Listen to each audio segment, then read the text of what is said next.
Pemirsa, Indonesia memblokir penggunaan Grok atau chatbot berbasis kecerdasan buatan milik Elon Musk. Ya, langkah ini diambil lantaran ditemukan penyalahgunaan dalam manipulasi foto menjadi konten pornografi palsu tanpa persetujuan.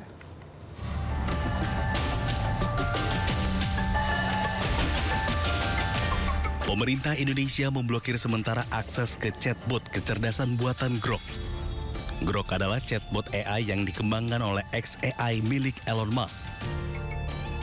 Menteri Komunikasi dan Digital RI, Mutia Hafid, menyebut aturan ini untuk melindungi perempuan, anak, dan masyarakat Indonesia dari risiko konten pornografi palsu.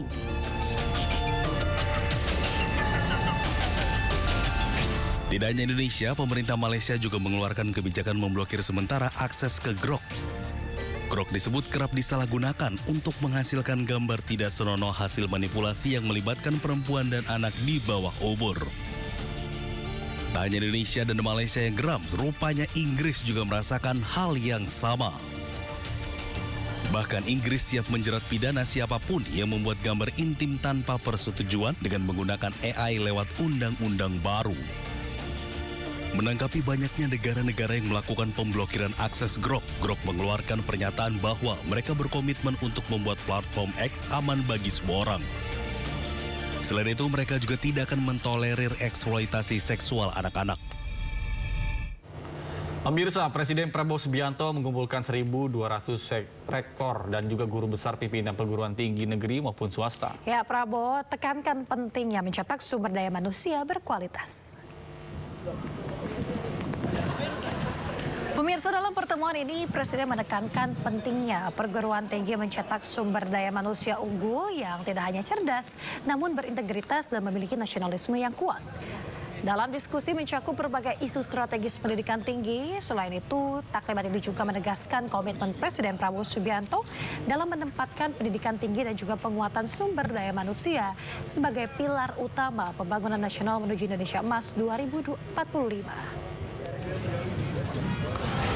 Harapan yang besar dari bangsa, harapan besar dari Bapak Presiden, bagaimana para pimpinan perguruan tinggi, bagaimana perguruan tinggi itu bisa mengambil peran yang penting pada pembangunan di Indonesia.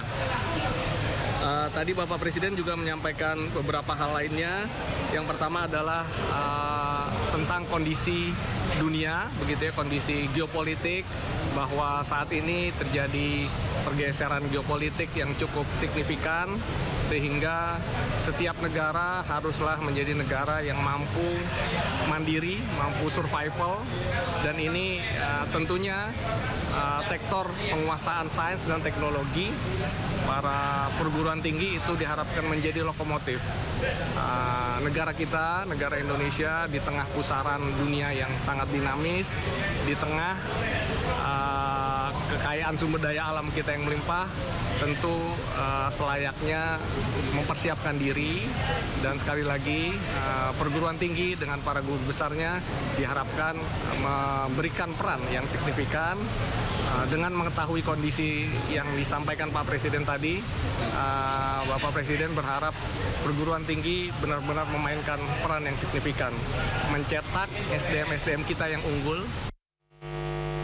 Pemirsa, Komisi 3 DPR RI mulai bahas pembentukan RUU perampasan aset tindak pidana korupsi. Ya, RUU tersebut dibahas di Komisi 3 dengan badan keahlian dari DPR RI. Wakil Ketua Komisi 3 DPR RI, Sari Yuliati, membuka rapat pembahasan RUU pembentukan RUU perampasan aset dengan badan keahlian DPR RI pada Kamis siang. Dalam RDP ini, DPR dan badan keahlian DPR RI membahas mengenai perampasan aset dari tindak pidana korupsi serta tindak pidana lain dengan motif keuntungan finansial. Bahkan Kepala Badan Keahlian DPR, Bayu Dwi Anggoro, menjelaskan bahwa RUU yang dibahas itu terdiri dari 8 bab dan 62 pasal. Selain itu ada 16 pokok pengaturan yang dalam RUU tersebut. Lebih lanjut, Bayu menjelaskan bahwa perampasan aset bisa dilakukan jika sudah berkekuatan hukum yang tetap. Proses penegakan hukum yang dilakukan oleh negara untuk mengambil alih penguasaan dan atau kepemilikan aset tindak pidana berdasarkan putusan pengadilan yang telah memperoleh kekuatan hukum tetap. Jadi definisi ini menunjukkan selama ini ada banyak definisi tentang perampasan aset dari berbagai studi literatur, partisipasi publik, dan berbagai kajian kami. Maka definisi yang kita lakukan adalah semua dilakukan berdasarkan putusan pengadilan yang telah memperoleh kekuatan hukum tetap. Bentrokan kembali terjadi di Minneapolis usai penembakan kedua yang dilakukan oleh agen ICE. Informasinya akan hadir usai jeda berikut. Tetap bersama kami di Sindo Today.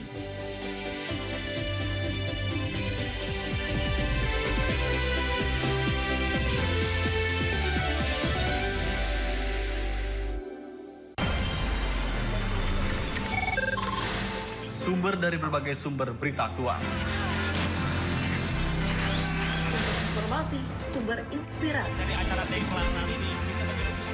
Saji lugas tegas, Dan berkelas. Hasil gelar perkara. Semuanya lengkap di sini. Sindo News TV.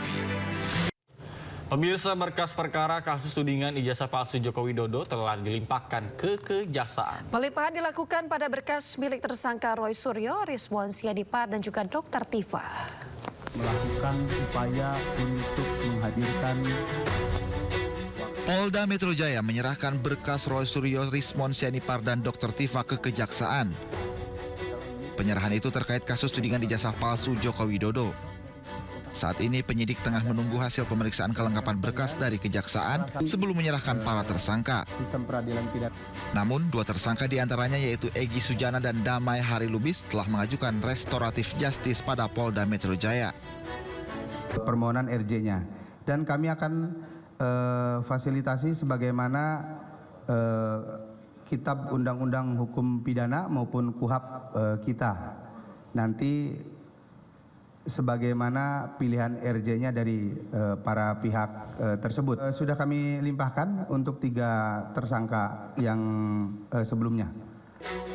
Sementara itu, 5 tersangka lainnya yaitu Egy Sujana, Kurnia Tri Royani, Rizal Fadilah, Rustam Effendi, dan Damai Hari Lubis akan diperiksa pada pekan depan. Pemirsa, Presiden ke-7 Republik Indonesia Joko Widodo berbicara mengenai pertemuan dengan Egy Sujana dan Damai Hari Lubis di Solo, Jawa Tengah.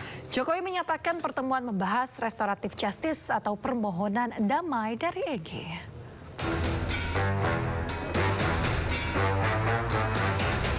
Presiden ke-7 RI Joko Widodo angkat suara terkait kedatangan tersangka ijazah Jokowi Egy Sujana dan Damai Hari Lubis ke kediamannya di Solo, Jawa Tengah. Jokowi sebut pertemuan membicarakan restoratif justice yang diajukan Egy Sujana. Terkait ada atau tidaknya permohonan maaf, Jokowi minta hal tersebut tidak jadi perdebatan. Ada permintaan maaf nggak, Pak, datang dari mereka? Menurut saya ada atau tidak itu tidak perlu diperdebatkan. Karena menurut saya niat baik silaturahmi itu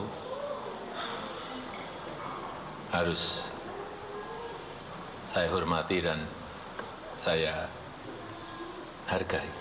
Tapi mereka juga memberikan permintaan untuk menghentikan kasus itu atau enggak? Saya kira nanti akan ditindaklanjuti oleh pengacara beliau. Sebelumnya, 2 tersangka ijazah Jokowi, Egy Sujana dan Damai Lubis menemui Jokowi di Solo, Jawa Tengah. Dalam pertemuan itu, Egy Sujana disebut meminta maaf dan ajukan restoratif justice atau permohonan damai. Dari Solo, Jawa Tengah, Septiantoro, iNews melaporkan.